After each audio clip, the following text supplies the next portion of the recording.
ओम शांति। ओम शांति। अॼु जा महावाक्य आहिनि 22/2023, 16/96 जा अव्यक्त महावाक्य आहिनि बापदादा जा। डबल डायमंड जुबली वर्ष में विशेष अटेंशन ॾेई करे समय और संकल्प जे खजाने खे जमा करो। अॼु त्रिमूर्ति रचदा शिव बाप ॿारनि खे 3 वधायूं ॾियनि था। ॿार बाप खे वधाई ॾियण आया आहिनि त बाप रिटर्न में 3 वधायूं ॾियनि था। अॼु जी शिव जयंती जी मुरली आहे। हिकु शिव जयंती जी वधाई, ॿियो डायमंड जुबली जी वधाई, 3 वर्तमान समय उमंग उत्साह सां सेवा करण जी वधाई। त 3 वधायूं चारों अर्ज ॿारनि खे बाप दादा ॾियनि था।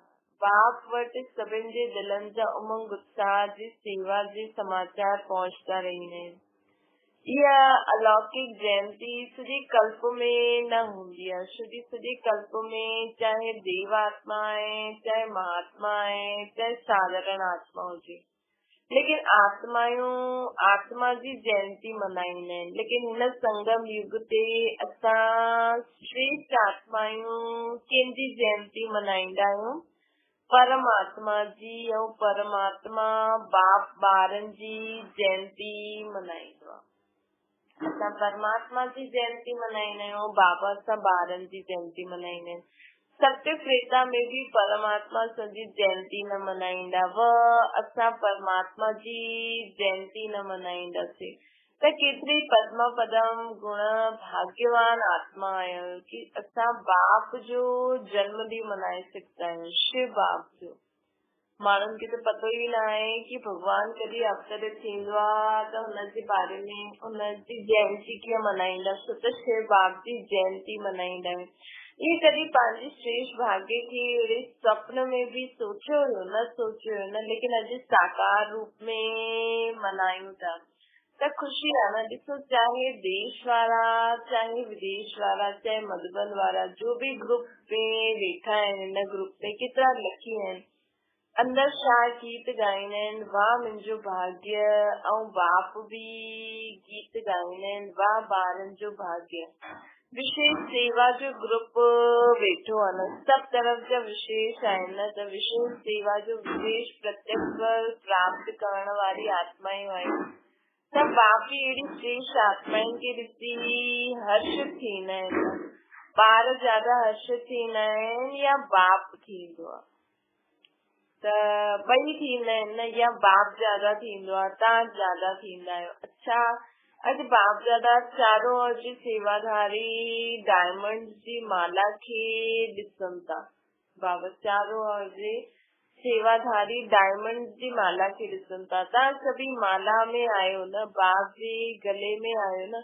जरूरी न आहे कि जो मधुबन में सेंटर ते रहंदा आहिनि उहे ई सेवा कंदा आहिनि। बाबा चवंदा आहिनि घर गृहस्थी में रही करे भी तव्हां मुंहिंजो ज्ञान ॿुधी करे ॿियनि खे ॿुधाईंदा आहियो। तव्हांजी चाल चलन व्यवहार सां परिस्थिति की तव्हां कीअं पार था करो, ये भी त सेवा आहे न। मेन त इहे ई आहे न, गृहस्थनि खे ॾिसी करे त माण्हू सेंटर ते ईंदा न, कि हिननि इहे घर गृहस्थी में रही करे केॾो सुठी रीति हलनि था। त जॾहिं ॿाहिरि वारा माण्हू तव्हांखे ॾिसंदा तॾहिं त उहो सेंटर ते ईंदा न। त बाबा चवनि था कि बाबा जे गले में डायमंड ठही चमकण वारी माला जा दाना आयो, तव्हां आयो या ॿियो कोई आहे? सेवाधारी डायमंड जी माला ॾिसनि था न बाबा। सभी आत्मायूं जो भी बाबा जी सेवा करे था न, सेवाधारी बाबा कहिड़ी सेवा खे गिणदा आहिनि? जो सच्चे दिल सां निस्वार्थ भाव सां कंदा आहिनि, जंहिंमें मापन न हूंदो आहे। तव्हां ही आहियो न, ॿियो कोई त न आहे न। माण्हू चवंदा आहिनि 108 जी माला, लेकिन बाप जे गले में त सभी डायमंड जी केतिरी लंबी माला आहे न। 108 तव्हां हेठि 108 तव्हां हेठि वेठा आहियो। पुठियां वारा भी त आहिनि न, पुठियां वारा भी आहिनि न। ॾिसो, इहे भी त्याग जो प्रत्यक्ष फल आहे कि बाप दादा पुठियां वारनि खे भी ज्यादा मुबारक ॾींदा आहिनि ऐं उन खां ज्यादा हेठां वारनि खां। मतलब जो हॉल में पुठिया वेंदा आहिनि या ॿियो का हॉल में वेंदा आहिनि त उन्हनि खे बि बाबा मुबारक ज्यादा ॾींदा आहिनि। बाप दादा हर हिकु ॿार जी विशेषता खे ॾिसंदा आहिनि, चाहे संपूर्ण न बि ठहिया आहिनि, पुरुषार्थी आहिनि, लेकिन हिकु भी बाप जो ॿार न आहे जंहिंमें कोई विशेषता न हुजे। त हर हिक में कोई न कोई विशेषता हूंदी आहे। सभिनि खां पहिरियों विशेषता त कोटनि मां कोई जे लिस्ट में अची वियो। मतलब ॾिसो तव्हांजे घर गृहस्थी संबंधी या दुनिया जे हिसाब सां भी असां ॾिसूं त असां परमात्मा खे पहचानण वारी आत्मा आहियूं, केॾी विशेष आत्मायूं आहिनि। असां भगवान जी भाषा सम्झण वारी आत्मा आहियूं। हीअं कोई वेही करे कंहिंखे मुरली ॿुधाए सम्झ में ईंदी? लेकिन असां बाबा जी ॻाल्हियूं सम्झूं था, बाबा खे ॼाणदा आहियूं। बाबा खे मुंहिंजो बाबा चयो आहे त कोटनि में कोई जी लिस्ट में त अची वियो। ऐं विशेषता इहा आहे कि वॾा वॾा तपस्वी महान आत्मा 16,108 जगत गुरु, चाहे शास्त्रवादी आहिनि, चाहे महामंडलेश्वर आहिनि, भई लेकिन बाप खे न ॼाणदा आहिनि। ऐं बाप सभी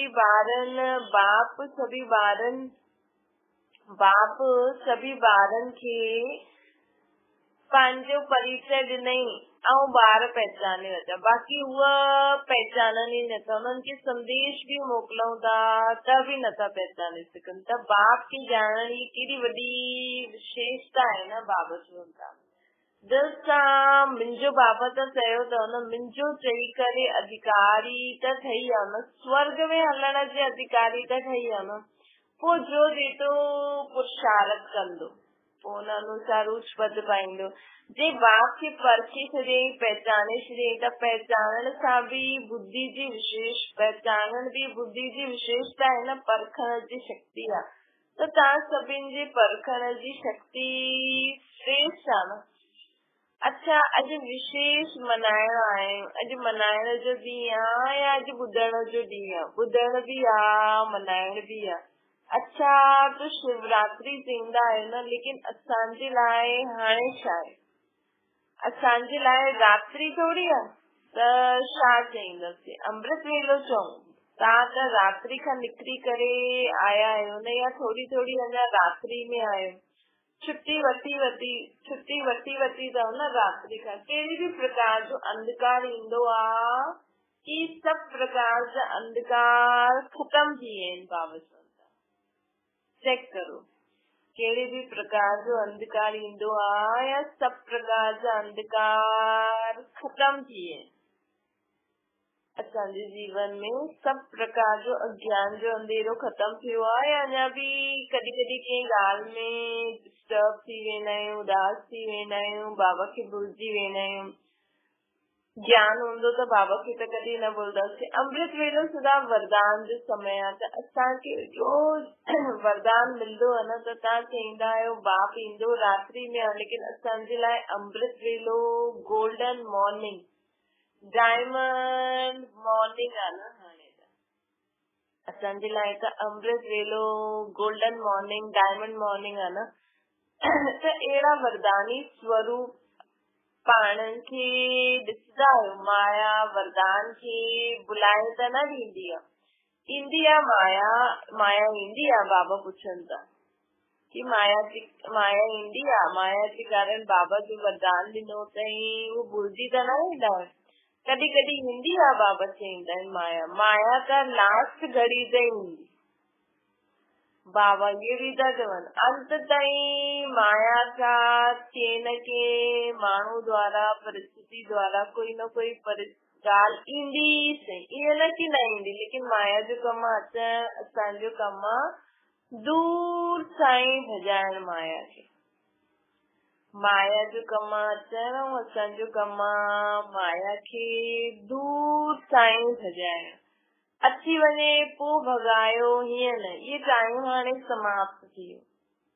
हाणे बाबा चवनि था कि माया अचे असां भॼायूं। हाणे इहे टाइम न आहे। हाणे असांजी योग पावर, बाबा जी यादि जी पावर एॾी हुजणी खपे कि माया परां खां ई भॼी वञे, असां वटि अचण जो संकल्प बि न करे, स्वप्न में बि न अचे। इहे टाइम अचे ऐं भॼायो, ये टाइम समाप्त थी वियो। माया अचे ऐं असांखे हिलावे, पोइ असां भॼायूं, टाइम त वियो न।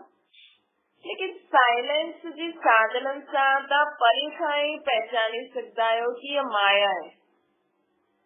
साइलेंस जी साधन सां इहे परां खां ई असां पहचाने सघंदा आहियूं कि माया आहे। हिन में बि टाइम वेस्ट न करो, ऐं माया बि ॾिसजी आहे न, हलो अचण त ॾियनि था त आदत पइजी वेंदी आहे अचण जी। जीअं कोई पशु खे व जानवर खे पंहिंजे घर में अचण जी आदत विझी ॾियो, पोइ तंग थी करे भॼाईंदा आहियो, भॼाईंदा बि आहियो, लेकिन आदत त पइजी वई न। ऐं बाबा ॿुधायो हुई कि कई बार माया खे न चांहि पाणी बि पीआरंदा आहिनि, उन्हनि जी ख़ातिरी बि कंदा आहिनि। अर्थात कोई भी ॻाल्हि ईंदी आहे, भई ठीकु आहे अची वई त हुनखे तुरंत भॼायूं। कई बार पोइ हुनखे सोचण बि लॻी वेंदा आहिनि, पोइ हुनजे कारण बाबा खे भुलिजी वेंदा आहिनि। पोइ असां अगरि हुन ॻाल्हि जे बारे में ज्यादा सोचूं था त इहे सम्झो हुनखे चांहि पाणी पीआरनि। चांहि पाणी कहिड़ी पीआरंदा आहियो पतो अथव? छा करां, कीअं करां, हाणे त मां पुरुषार्थी आहियां, अञा त संपूर्ण न ठही आहियां, आख़िर थी वेंदमि। ये संकल्प अचण मतलब माया खे चांहि पाणी पीआरण। त उहो ॾिसंदी आहे चांहि पाणी त मिलंदो आहे, कंहिंखे बि अगरि चांहि पाणी पीआरो त उहो वेंदो कीअं, वेही रहंदो न भई। तव्हां हुनखे चांहि पाणी पीआरो त पोइ चवंदो चलो चांहि सां गॾु बिस्किट बि खायो, पोइ थोड़ी देर उहो चांहि पी बिस्किट पी खाई करे वेही रहंदो, पोइ चवंदो चलो रोटी बि खाई वञो। पोइ बाबा चवंदा त हीअं कंहिंखे बि अगरि चांहि पाणी पीआरो त उहो वेंदो ई कीअं, वेही रहंदो। मतिलबु जॾहिं बि कोई परिस्थिति ईंदी आहे त शो छा कीअं कॾहिं कॾहिं त थींदो ई आहे। हाणे केरु पास थियो आहे, पोइ इहे बि प्रश्न ईंदा आहिनि कि अञा केरु पास थियो आहे। सभी पास आहिनि। इहा आहे माया जी ख़ातिरी करणु। बाबा चवनि था सभिनि वटि माया ईंदी आहे, न त सभु पास थिया आहिनि, सभी पुरुषार्थी आहिनि। इहे सोचणु मतिलबु माया जी ख़ातिरी करणु। कुझु नमकीन कुझु मिठो बि खाराए सघंदा आहियूं न, पोइ छा चईंदा आहियो, पोइ तंग थी करे चईंदा आहियो हाणे बाबा तव्हां ई भॼायो। त तव्हां अचण ई छो था ॾियो, ऐं अचणु तव्हां था ॾियो ऐं भॼाए बाबा छो? पोइ अचणु छो ॾींदा आहियो? माया बार बार छो ईंदी आहे? हर समय हर कदम कंदे त्रिकालदर्शी जी सीट ते सेट न थींदा आहियो? हर समय असांखे त्रिकालदर्शी सीट ते सेट थी करे वेहणो आहे। मतलब हर ॻाल्हि खे असांखे चुनी तालनि सां ॾिसणो आहे। भई कोई बि असां सां मिलण अचे थो, कोई फोन करे थो, कोई ॻाल्हि अचे थी, कोई परिस्थिति अचे थी, त हीअं न सोचो कि हीअं मूंसां गॾु छो थियो, हिन मूंसां ईअं छो कई, हाणे छा थींदो कीअं थींदो। न, बाबा जी यादि में रहंदासीं न त असांखे हुन ॻाल्हि जे बारे में यथार्थ चुनी ॻाल्हियुनि सां उहो ॻाल्हि सम्झ में अची वेंदी। त त्रिकालदर्शी अर्थात पास्ट प्रेजेंट फ्यूचर खे ॼाणण वारा आहियो न, त छो छा न करणो पए। अगरि असांखे सभु कुझु ॼाणंदा आहियूं भई हीअं थियो, पोइ हुनजे कारण हीअं थियो, पोइ अॻियां अगरि हीअं न थींदो त हीअं थी वेंदो, हर हिकु ॻाल्हि असांखे पतो हुजणी खपे। असांजे मुख सां ईअं न निकिरणो खपे कि हे भॻवान तव्हां मूंसां ईअं छो कयो, हाणे मां छा करां। असांखे सभु पतो आहे कि हे छो थियो, हाणे असांखे छा करणो आहे। पोइ बाबा जी यादि में करण लॻी वञो, छो छा में प्रश्न टाइम छो था वेस्ट करो, त छो छा न करणो आहे। त्रिकालदर्शी हुजण जे कारण पहिरियों ई ॼाणे वठो कि ॻाल्हि त अचणी आहे, थियणी आहे, चाहे स्वयं द्वारा, चाहे ॿियनि द्वारा, चाहे माया द्वारा, चाहे प्रकृति द्वारा। सभु प्रकार सां परिस्थितियूं त ईंदियूं ई बाबा सां, ऐं ॿियो ई ईंदियूं। जेतिरो जेतिरो असां महावीर उत्तम थींदा वेंदासीं ओतिरो माया अलॻि अलॻि रूप सां ॿियो ई ईंदी। चाहे असां द्वारा, चाहे ॿियनि द्वारा, चाहे ॿियो कोई रूप प्रकृति द्वारा, के माण्हू द्वारा, के चीज द्वारा, के परिस्थिति द्वारा, सब प्रकार द्वारा अलग अलग रूप में माया ईंदी। ॾिसो बाबा जो छा थो थिए।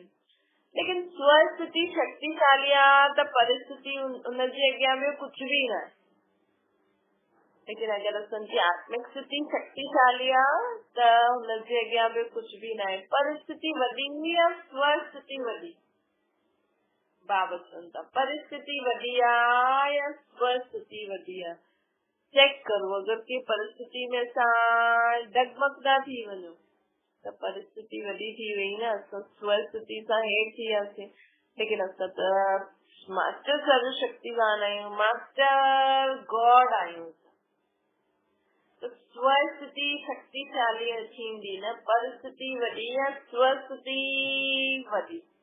या कॾहिं कॾहिं स्वस्थिति वॾी थी वेंदी आहे, कॾहिं कॾहिं परिस्थिति वॾी थी वेंदी आहे। त हिन जो साधन आहे हिकु त आदि मध्य अंत टिनि कालनि खे चेक करो, समझी करे पोइ कुछ भी करो। सिर्फ वर्तमान खे न ॾिसो, लेकिन सिर्फ वर्तमान ॾिसंदे आयो त कॾहिं परिस्थिति ऊंची थी वेंदी आहे, कॾहिं स्वस्थिति ऊंची थी वेंदी आहे।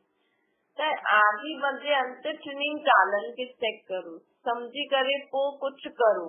वर्तमान खे न ॾिसो कि हाणे ही आहे न, सोचे समझी करे डिसीजन वठो।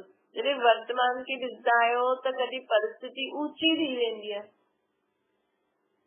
समझो कोई भी आयो तव्हां वटि, तव्हां सोचो भई हीअ मूं वटि आयो आहे मिलण, त हीअ पहिरियों हिन सां, लेकिन अगर तव्हांखे ॿियो भी कमु आहे, उहो कमु ज़रूरी आहे, त बाबा चवनि था टिनि कालनि खे सोचे समझी करे पोइ कर्म करो। ईअं न कि वर्तमान खे ई न ॾिसो, हर ॻाल्हि खे टिनि कालनि जे रूप में ॾिसंदासीं न त कॾहिं भी परिस्थिति वॾी न थी वेंदी ऐं स्वस्थिति हमेशा ऊंची रहंदी। दुनिया में भी चईंदा आहिनि न, पहिरियों सोचो पोइ करो, न त जो सोचे करे न कंदा आहिनि त पोइ पछताइणो पवंदो आहे। पश्चाताप जो रूप थी वेंदो आहे न वो, अरे मां हुन समय ईअं करे वठा आहियां, हीअं करे वठा आहियां, उहो कमु ज़रूरी हुयो, पहिरियों त इहो कमु ज़रूरी हो न। त हीअं असांखे हर डिसीजन असांजे साम्हूं 3-4 ॻाल्हियूं ईंदियूं, लेकिन कहिड़ी इम्पोर्टेंट आहे, कहिड़ी असांखे पहिरियों करणी खपे ताकि असांखे पछताइणो न पए। ईअं न ईअं बाबा चवंदा आहिनि पोइ ईअं न कि तव्हां पोइ पछतायो, ईअं न करो आहे, ईअं न करो, त पुठियां सोचण अर्थात पश्चाताप जो रूप आहे न, ऐं पहिरियों करे वठो आहे। पहिरियों करो, पहिरियों उन ई समय वो कमु करे वठो आहे त ज्ञानी तू आत्मा जो गुण धारण करे, मतिलबु असां ज्ञानी तू आत्मा ई आहियूं। त अगर पुठियां सोचदा आहियूं, पछताईंदा आहियूं त पश्चाताप जो रूप, ऐं अगर हुन समय समझी करे असां कर्म करूं आहे और सफलता मिली वई त ज्ञानी तू आत्मा जो रूप। द्वापर कलयुग में त अनेक प्रकार जा पश्चाताप ही कंदा रहंदा आहिनि, लेकिन हाणे संगम युग ते कॾहिं भी असांखे अहिड़ो कमु न थिए जंहिंजे कारण असांखे पश्चाताप करणो पए। असां ज्ञानी तू अगर पश्चाताप करणो थो पए त मतिलबु असां ज्ञानी तू आत्मा न आहियूं। ईअं पंहिंजे खे ठाहियो जो पंहिंजे पाण में मन में हिकु सेकंड भी असांखे पश्चाताप न अचे।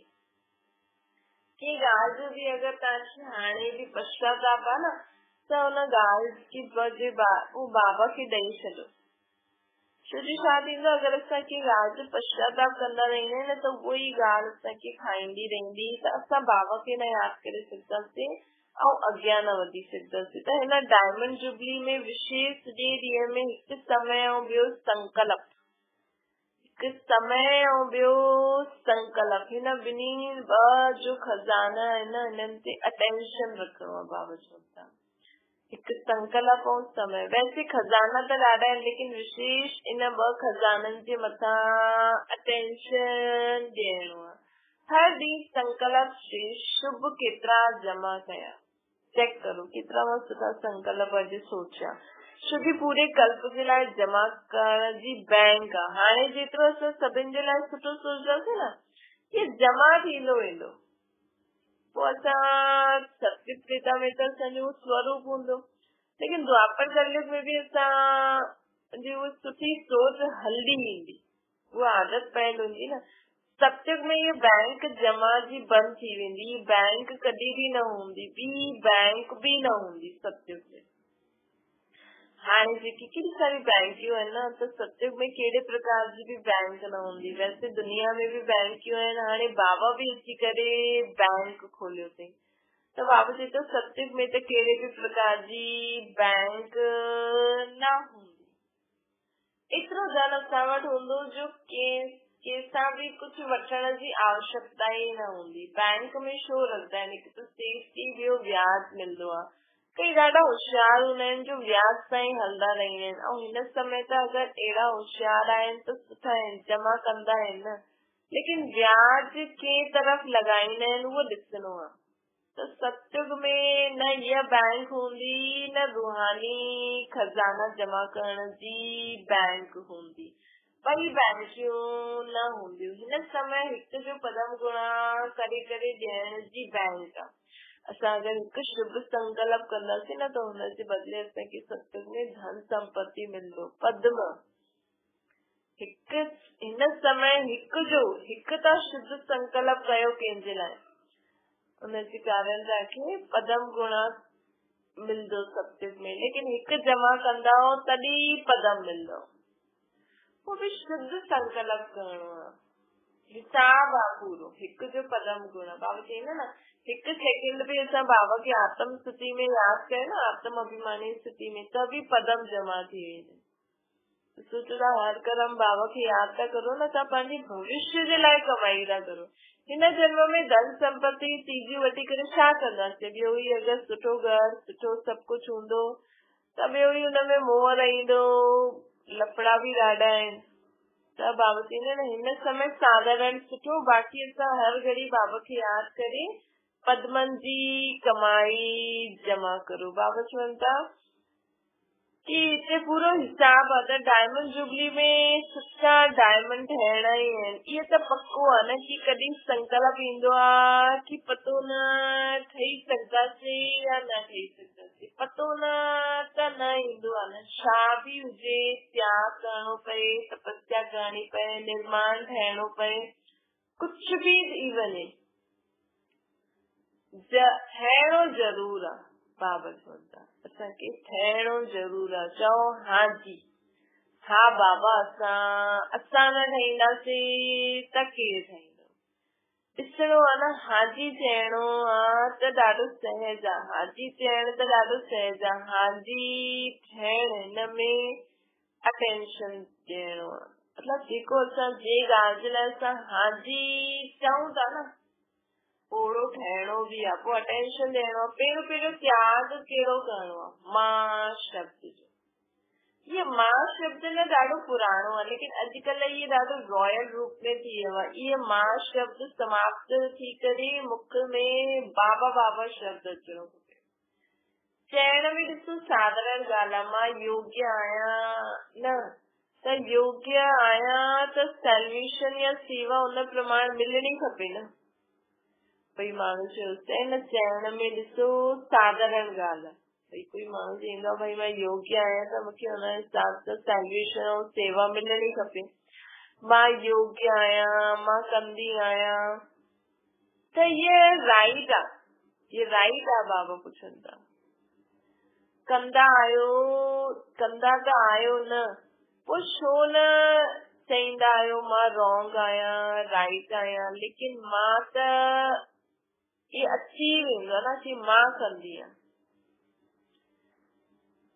बाबा चवनि था कि कंदा त आहियो, पोइ छो न सही कंदा आहियो कि मां राइट आहियां, मां रॉन्ग आहियां? करण में त ईंदो आहे, चइण में त अची वेंदो आहे कि मां कंदी आहियां, तव्हां न कंदा आहियो। कंदो बाबा आहे कि असां कंदा आहियूं? कुछ भी करो न, बाबा जे चइण जो भाव अर्थ आहे कि कुछ भी करो था, लेकिन सदा याद रखो कि बाबा मुखा कराए तो तामे योग्यता आहे, लेकिन असांजी विशेषता केली असां जो भी हाणे आहियूं, भले तव्हांजी लौकिक में भी कोई विशेषता हुई त बि चईंदा न कि भगवान जो ही आहे सभु कुछ। असांखे कॾहिं भी न सोचणो खपे कि मां जो शब्द चईंदा आहियूं न, इहे बाप आहे करण करावन, लेकिन करण करावन हार आहे वो, लेकिन करण हार त तव्हां आहियो। त मां चइण रॉन्ग छो थियो? भई करो त तव्हां ई था, बाबा त कराए थो, लेकिन कराए त असां खां थो न। त बाबा चवनि था ये मां चइण रॉन्ग छो आहे? वैसे जॾहिं मां शब्द भी प्रयोग कंदा आहियो त वास्तव में मां शब्द कंहिंजी किथे लगदो आहे? आत्मा ते लगदो आहे या शरीर ते लगदो आहे? मां की आत्मा आहियां न, शरीर त न आहियां न।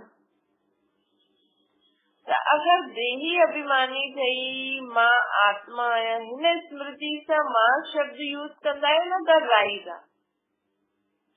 जीअं तक सोचो भई मां आत्मा मुरली ॿुधां थी, मुरली ॿुधायां थी, तो असांखे हुन समय ये स्मृति रहणी खपे कि मां केर ॿुधां थी, मां केर ॿुधायां थी, आत्मा सां या शरीर सां। मां केर आत्मा, देही अभिमानी ठही मां आत्मा आहियां, देही अभिमानी ठही मां आत्मा आहियां, हिन स्मृति सां मां शब्द यूज करो त ठीकु आहे। अगर तव्हां हिन स्मृति सां चओ था मां राइट आहियां, मां रॉन्ग आहियां, मां ये करां थी त राइट, लेकिन मां शब्द अगर बॉडी कॉन्शियस जे रूप में यूज कंदा आहियूं न त उहो रॉन्ग थी वेंदो। सॼे ॾींहं में ये मां शब्द ॾाढो ईंदो आहे न, त अचणो ऐं ॿियो अचणो ई आहे। बाबा चवंदा कि मां शब्द ॾाढो यूज कंदा आहियूं ऐं ये अचणो ई आहे। त अभ्यास करो, जॾहिं भी असां मां शब्द चऊं था त मां केर आत्मा, मां आत्मा ॾिठो, मां आत्मा ॿुधो, मां आत्मा ब्रह्म। बाबा ये लिखी लिखी करे अभ्यास कई असांखे बि न, ये अभ्यास करण सां ई ईंदो आहे। मां आत्मा ॾिसां थी, मां आत्मा ॿुधां थी, मां आत्मा लिखां थी, मां आत्मा पढ़ां थी, मां आत्मा सभु करां थी। शरीर खे मुंहिंजो चईंदा आहिनि त मां शब्द अगर आत्म अभिमानी ठही करे चईंदा हो त आत्मा जो बाप स्वतः ही याद अची वेंदो, चइण जी भी जरूरत न पवंदी, आहियां ई मां आत्मा। ये अभ्यास ॾिजो, यही पढ़ाई जो पहिरों अंतिम पाठ आहे। जीअं ये उल्टो अभ्यास पइजी वियो आहे, नेचुरल थी वियो आहे न कि मां चईंदे हुए खुद खे शरीर सम्झंदा आहियूं। हाणे ये असांखे सुल्टो अभ्यास करणो, मतलब सही अभ्यास करो। हाणे मां शब्द चईंदा आहियो त पंहिंजो नाम रूप स्मृति में ईंदो आहे। ये असांजो उल्टो अभ्यास नेचुरल पइजी वियो आहे न दुनिया में। मां केर, मां फलानी, त तुरंत पंहिंजो शरीर याद अची वेंदो आहे। ये नेचुरल थी वियो आहे, सोचणो भी न पवंदो आहे। त ये उल्टो भाव सां मां शब्द यूज कंदा आहियो तॾहिं रिजल्ट में मेहनत ज्यादा ऐं प्राप्ति घटि आहे। कई ॿार चईंदा आहिनि असां त ॾाढी सेवा कंदा आहियूं, ॾाढी मेहनत कंदा आहियूं, लेकिन प्राप्ति न करे एतिरी न थींदी आहे। हुनजो कारण आहे वरदान सभिनि खे हिकु ई आहे। 60 वर्ष वारनि खे भी हिकु, त 1 मास वारे खे भी बाबा सेम वरदान ॾींदा आहिनि। सभु उहे मुरली ॿुधंदा आहिनि, खजाना सभिनि खे हिकु ई भेड़ा आहिनि, पालना सभिनि खे हिकु जहिड़ी आहे, दिनचर्या मर्यादा सभिनि जी हिकु जहिड़ी आहे। ॿी न आहे न। बाबा जे घर में कोई नंढो ॿार ईंदो त हुनखे ॿी रीति सम्झाईंदा, ॿियो वरदान बाबा जो ॿुधाईंदा न, सभिनि खे हिकु ई आहे। ईअं बि न कि विदेश जी मर्यादाएं ॿियो आहिनि, इंडिया जी ॿियो आहिनि, ईअं बि न आहे। थोरो थोरो फर्क़ु आहे। बाबा पुछनि था त सभिनि न आहे न। भई विदेश में भी जो बाबा जा ॿार रहंदा आहिनि उहो भी उहो ई नियम पालन कंदा आहिनि जो बाबा जा हिते बाबा चईंदा आहिनि। त तॾहिं सभु हिकु ई आहे। पोइ कंहिंखे सफलता मिलंदी आहे, कंहिंखे न, घटि मिलंदी आहे। ईअं छो? बाबा पुछनि था कारण छा आहे? बाप मदद घटि ॾींदो आहे छा? छो जी ज्यादा कंहिंखे ज्यादा ॾींदो आहे, कंहिंखे घटि ॾींदो आहे छा बाबा मदद? त ईअं त न आहे न, पोइ छो थींदो आहे? पोइ छो केरु अॻियां निकिरी वेंदो आहे, केरु पुठियां? मतिलब छा आहे? पंहिंजी ग़लती आहे या त बॉडी कॉन्शियस वारो मापन आहे? जॾहिं असां बॉडी कॉन्शियस वारो मापन चईंदा आहियूं त देह अभिमान, या कॾहिं कॾहिं जो साथी आहिनि उन्हनि जी सफलता खे ॾिसी ईर्ष्या थी वेंदी आहे। मतलब असांखे या त असांखे ईर्ष्या थींदी आहे या बॉडी कॉन्शियस जो मापन आहे, हुन ईर्ष्या जे कारण जो दिल सां सेवा करणी खपे न, उहो दिमाग़ सां कंदा आहिनि लेकिन दिल सां न कंदा आहिनि। लेकिन बाबा जी जेकी बि असां सेवा कराऊं था न, उहो कहिड़ी काउंट थींदी? जो दिल सां कंदासीं। दिल सां अगरि असां सेवा कंदासीं त उहा काउंट थींदी ऐं फल मिलंदो आहे दिल सां सेवा करण वारे जो। कई बार दिमाग़ यूज़ करे सेवा कंदा आहिनि लेकिन दिल ऐं दिमाग़ ॿई मिलाए करे न कंदा आहिनि। दिमाग़ मिलियो आहे हुन सां हुनजो कार्य, हुनखे कार्य में लॻाइणो सुठो आहे, लेकिन सिर्फ़ दिमाग़ न, जो दिल सां कंदा आहिनि न, त दिल सां करण वारे जी दिल में बाप जी यादि सदा रहंदी आहे। जो दिल सां सेवा कंदा आहिनि उहे बाबा जी हर ॻाल्हि खे ध्यान में रखी सेवा कंदा ऐं सफलता प्राप्त कंदा। दिखावे वारी सेवा न कंदा। सिर्फ़ दिमाग़ सां कंदा आहियो त थोरो टाइम दिमाग़ में यादि रहंदो आहे, हा बाबा ई कराइण वारो आहे, पोइ न हा बाबा ही कराइण वारो, ये यादि रहंदो आहे। जो दिमाग़ सां कंदा आहिनि न उन्हनि खे ये यादि रहंदो आहे कि हा बाबा ही मूंखां कराइनि था।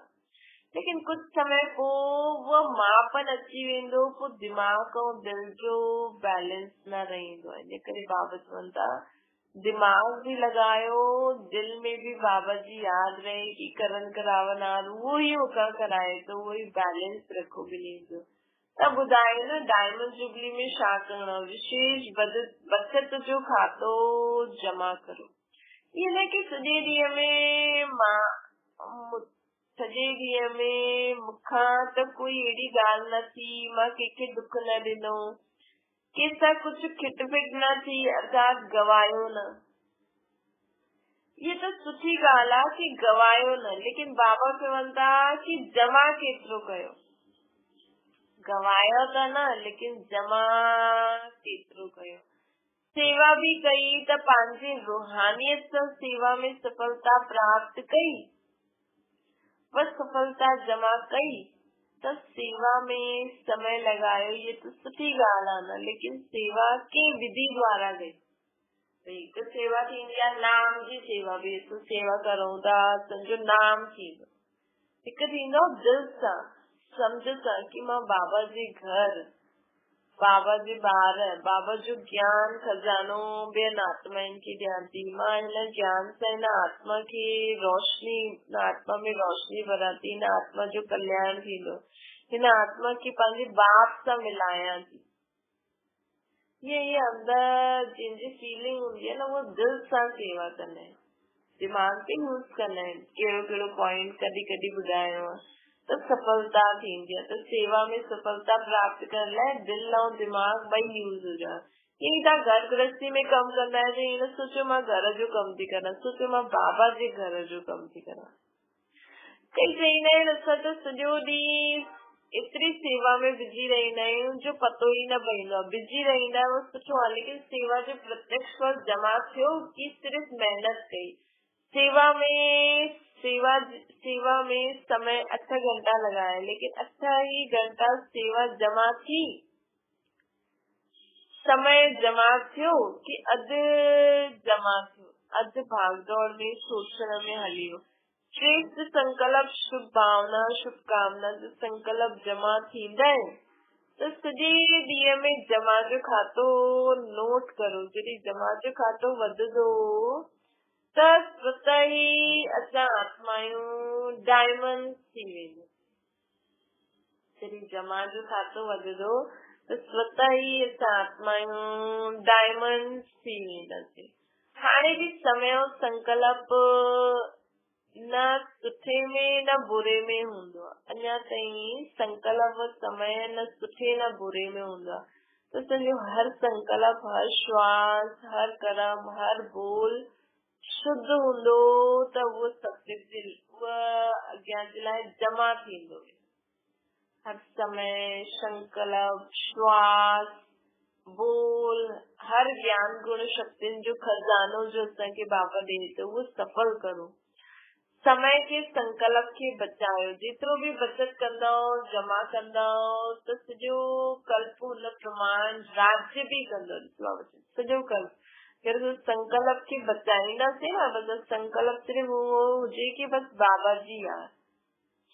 और ॿियो कॾहिं कॾहिं जो कर्म करणो आहे, ॿियो बचत करो। ज्यादा फालतू सोचे करे संकल्प की शक्ति के वेस्ट न करो।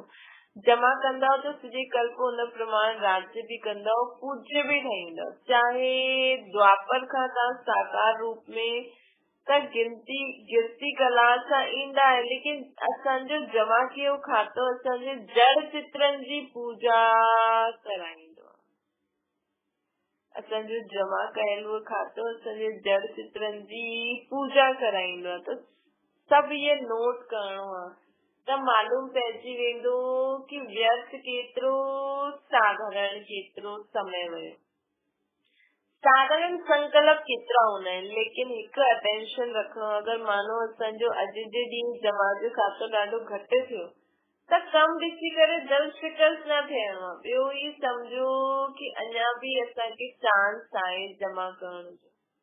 पंहिंजे खे उमंग उत्साह में लायो, पंहिंजे पाण सां रेस करो, ॿिए सां रेस न करो, पंहिंजे पाण सां रेस करो। कल भी बाबा चई न उन ॾींहुं की रीस न रेस करो। बाबा चई तो पंहिंजे पाण सां रेस करो। अॼु जो घटि थियो कल वरी ज्यादा थियणु खपे। अॼु अगरि 8 घंटा जमा थिया त कल 10 घंटा जमा थियणु खपनि। दिल शिकस्त न थियणो आहे। शिव जी हाणे भी जमा करण जो समय अञा टू लेट जो वोट न लॻियो। फाइनल रिजल्ट जो टाइम अञा अनाउंस न थियो आहे। जे लौकिक में पेपर जी डेट फाइनल थी वेंदी आहे त सुठा पुरुषार्थी छा कंदा आहिनि, दिल शिकस्त थींदा आहिनि या पुरुषार्थ में लॻी वेंदा आहिनि। ये डेट अची वई त पढ़ाई में लॻी वेंदा आहिनि। तव्हां भी दिल शिकस्त न ठहो। ॿियो ई उमंग उत्साह, ॿियो ई ॾिसो विनाश त अचण वारो, ॿियो ई हाणे उमंग उत्साह सां पुरुषार्थ करो। पंहिंजी संपन्न संपूर्ण स्थिति जो आह्वान करो। बाबा चए तो ॿियो ई उमंग उत्साह सां अची करे दृढ़ संकल्प करो कि मूंखे पंहिंजे जमा जो खातो वधाइणो ई आहे। अच्छा, चारों ओर जी जयंती जी मुबारक वठण वारा ॿारनि की, सदा बाप सां गॾु गॾु रहण वारा कंबाइंड रूपधारी ॿारनि की, सदा उमंग उत्साह द्वारा स्वयं खे ॿियनि खे अॻियां वधाइण वारे ॿारनि खे, चारों ओर जी सेवा में अॻियां वधण वारा सच्चा सेवाधारी ॿारनि खे, सदा उमंग उत्साह जे द्वारा स्वयं खे ऐं ॿियनि खे अॻियां वधाइण वारा, चारों ओर जी सेवा में अॻियां वधण वारा सच्चे सेवाधारी ॿारनि खे बाप दादा जी पदम गुदम गुणा पदम पदम पदम गुणा मुबारक हुजे। याद प्यार सां गॾु बाप दादा ॿारनि खे मुबारक था ॾियनि। हिकु त जन्म जी ॾींहं जी मुबारक, अॼु शिव जयंती जी मुरली आहे। ॿियो सेवा में अॻियां वधण जी भी बाबा सभिनि खे मुबारक था ॾियनि। त याद प्यार सां गॾु बाप भी ॿारनि खे मुबारक ऐं याद प्यार बाबा जो स्वीकार करो। ॾिसो तव्हांखे अञा सभी तरफ़ मुबारक मुबारक जा दिल जा गीत वॼनि था। त अहिड़े मुबारक वठण ऐं ॾियण वारे जी ॿिन्हिनि जी संगम जी विशेष याद प्यार ऐं नमस्ते। वरदाना हर ॻाल्हि में कल्याण समझी करे असल अडोल महावीर ठहण वारा त्रिकालदर्शी ठहो। अॼु बाबा सके घड़ी घड़ी चवनि था कि त्रिकालदर्शी थी करे हर कर्म करो। कोई भी ॻाल्हि हिकु ॻाल्हि जी दृष्टि सां न ॾिसो, त्रिकालदर्शी थी करे ॾिसो। शोर शार जे बजाए सदा इहो ई संकल्प रहे कि जो थिए थो उनमें कल्याण आहे, जो थियो, जो थिए थो, जो थियण वारो आहे, सभिनि में कल्याण ई कल्याण। जो बाबा चए उहो कंदा हलो, पोइ बाबा ॼाणे भाव जो कमु ॼाणे। जीअं बाबा चलाए उहो हलो त उनमें कल्याण ई कल्याण आहे। हिन निश्चय में अगरि कॾहिं डगमग न थींदो, हिन निश्चय हूंदो कि कल्याण समायल आहे, त कॾहिं बि असां डगमग न थींदासीं। संकल्प और स्वप्न में भी व्यर्थ संकल्प न अचे, तॾहिं चईंदासीं अचल अडोल महावीर आत्मा। जैसे बाबा त्रिकालदर्शी डायमंड अचल अडोल महावीर आत्मा ये सब वरदान ॾियनि था। स्लोगन आहे तपस्वी हुआ जो श्रीमद जे इशारे प्रमाण सेकंड में न्यारो प्यारो थी वञे। हाणे असां कर्म क्षेत्र में कर्म था करूं, हाणे असां हिन सृष्टि खां ई न्यारो थी करे बाबा वटि परम धाम में वेठा आहियूं। हीअं तपस्वी, इनखे तपस्या चइणो आहे। हाणे असां सृष्टि ते वेठा आहियूं, हथ पेरनि सां कमु करां थी मां आत्मा। हाणे बाबा चयईं हलो ॿार हाणे थोरी देरि मुंहिंजी यादि में वियो, हाणे सभु कुछ भुलिजी करे परम धाम में बस मां बाबा सां गॾु वेठी आहियां। त इहो थियो परम धाम में पहुची वञो या अव्यक्त वतन में बाप दादा वटि पहुची वञो। त सेकंड में न्यारो प्यारो ठहिण श्रीमद प्रमाण, इहे ई तपस्या जी निशानी आहे। अरे असां छा कहलाईंदासीं? तपस्वी योगी आत्मा। अच्छा, ओम शांति। बाबा की याद करो,